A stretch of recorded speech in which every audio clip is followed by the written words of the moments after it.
In 479 BCE, Greece should have already fallen. Athens had been reduced to rubble, and a colossal Persian army still held firm across the heart of the mainland. Its commander, Mardonius, held every conceivable advantage: overwhelming numbers, battle-hardened soldiers, and the most feared cavalry force in the ancient world, positioned on wide terrain chosen specifically to favor them. Standing against him was a fragile coalition of Greek city-states under Spartan leadership, lacking cavalry, outnumbered, and with no margin for error. For nearly 2 weeks, both sides faced off near Plataea in a grim, silent standoff. No sweeping charges, no decisive clashes, just mounting pressure, dwindling food, and a desperate thirst. What ultimately settled the outcome wasn't raw power, but patience, geography, and one catastrophic misjudgment. When the Persians finally attacked, they ran headlong into the one formation built to destroy them: the Spartan phalanx. A year earlier, in 480 BCE, King Xerxes had personally led a massive invasion of Greece. The heroic last stand of the 300 Spartans at Thermopylae became instant legend, but it had still been a defeat. Athens was seized and burned. The Persian war machine looked unstoppable. Then came the stunning naval engagement at Salamis, where the Greek fleet exploited a narrow strait to demolish the far larger Persian armada. It was a turning point, yet the war was far from over. Xerxes, anxious about his supply lines and political stability at home, withdrew to Asia with a large portion of his forces. But he hadn't abandoned the campaign.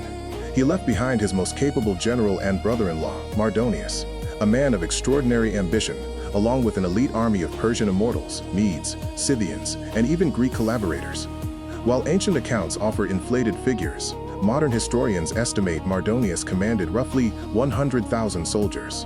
This was no rearguard remnant. It was a precision instrument assembled for one purpose: to finish the conquest. Mardonius acted with total confidence. When the Spartans delayed their northward march, he reoccupied and finished demolishing Athens, as if to underline that the war was still entirely his to win. His most formidable asset was his cavalry, a lethal combination of horse archers and lancers that struck fear into Greek commanders. Knowing this, he deliberately chose the flat, open plains around Plataea as his battleground, ideal territory for mounted warfare, and a nightmare for any army without horses. The Greeks had almost none. On every measurable front, Mardonius believed victory was inevitable. Leading the Greek alliance was the Spartan regent Pausanias, nephew of the fallen hero Leonidas. He carried both the weight of Spartan prestige and the fate of Greece itself. The popular image of a Spartan commander is one of brute aggression over careful thinking, but Pausanias defied that entirely. He was a meticulous, calculating strategist who understood precisely where his army excelled and where it was dangerously vulnerable. The backbone of his force was the hoplite phalanx. Each soldier wore a bronze helmet, breastplate, and greaves, and carried a spear roughly 7 to 9 feet long, alongside a wide, curved wooden and bronze shield. The shields overlapped, protecting each man's left side and the right side of his neighbor, forming a continuous wall. With spears leveled over the front ranks, the formation became an advancing barrier of interlocked steel. But this frontal power came with a serious weakness. The phalanx was slow and rigid. It could not quickly reorient to threats from the flanks or rear. Enemy cavalry sweeping along its sides and showering it with arrows could tear it apart without ever engaging directly. That was precisely the trap Mardonius intended to spring. Rather than walking into it, Pausanias made his first major move. He refused to descend onto the plain. Instead, he anchored his roughly 80,000-strong army along the rugged foothills of Mount Cithaeron. The uneven terrain disrupted cavalry charges, and attacking uphill against entrenched heavy infantry was suicidal. Both sides simply held their positions. For 11 days the standoff ground on, broken only by skirmishes.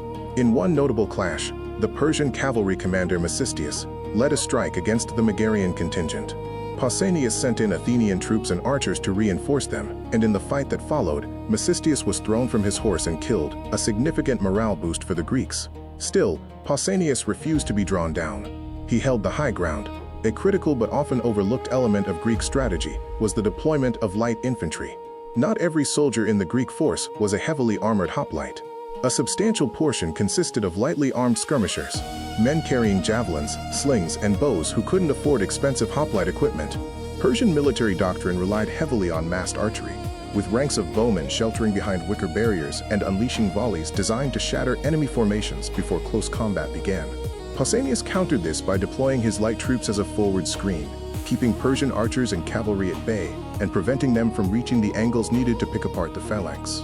It was a sophisticated layered defensive system. not merely a wall of shields, but a complete tactical structure. After more than a week with no breakthrough, Mardonius grew impatient. The Greek army wasn't fracturing. If anything, it was growing as more allies arrived. He shifted from positional pressure to logistical strangulation. His cavalry swept around the Greek position and struck the mountain passes used for resupply, destroying a major Greek supply convoy. The secure hilltop suddenly became a liability. Days later, a second and bolder raid targeted the Gargantuan Spring, the sole reliable water source for the entire Greek force. Persian horsemen broke through behind Greek lines and cut off access entirely. The position that had protected Pausanias was now slowly killing his army. Left with no alternative, Pausanias ordered a night withdrawal toward a new position near the town of Plataea, where fresh water was available. But executing a complex nighttime retreat with tens of thousands of soldiers from a dozen mutually distrustful city-states proved nearly impossible. A stubborn Spartan officer named Amampharidas refused outright to move, viewing any withdrawal as a disgrace. Pausanias spent hours in heated argument, throwing the entire timetable into chaos. Meanwhile, the Greek center, Corinthians and other allies, grew disoriented in the dark and fell back far beyond the intended position, effectively removing themselves from the fight entirely. Dawn broke to reveal a disaster. The Spartans were isolated on the right, the Athenians were cut off on the far left, and the center had simply ceased to exist. From his camp, Mardonius surveyed the scene and saw what appeared to be total disintegration. He abandoned every calculation he had made over the previous 11 days. Convinced the coalition had finally shattered, he ordered a general assault and personally led his elite infantry across the Asopus River, charging uphill after what he assumed were fleeing Spartans. It was a fatal mistake. The Spartans had not fled.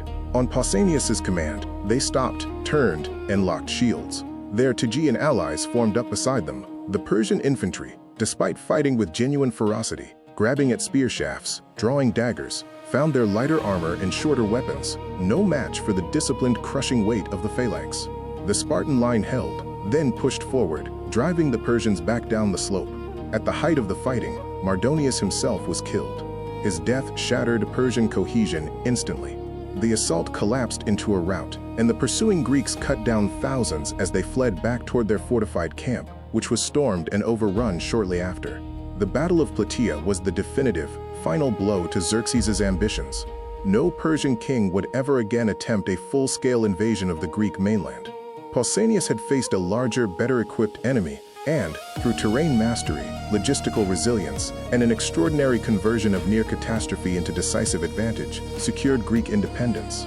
The battle endures as one of antiquity's greatest strategic lessons, that patience, adaptability, and the ability to exploit a single enemy mistake at exactly the right moment can overcome almost any disadvantage and change the course of history entirely.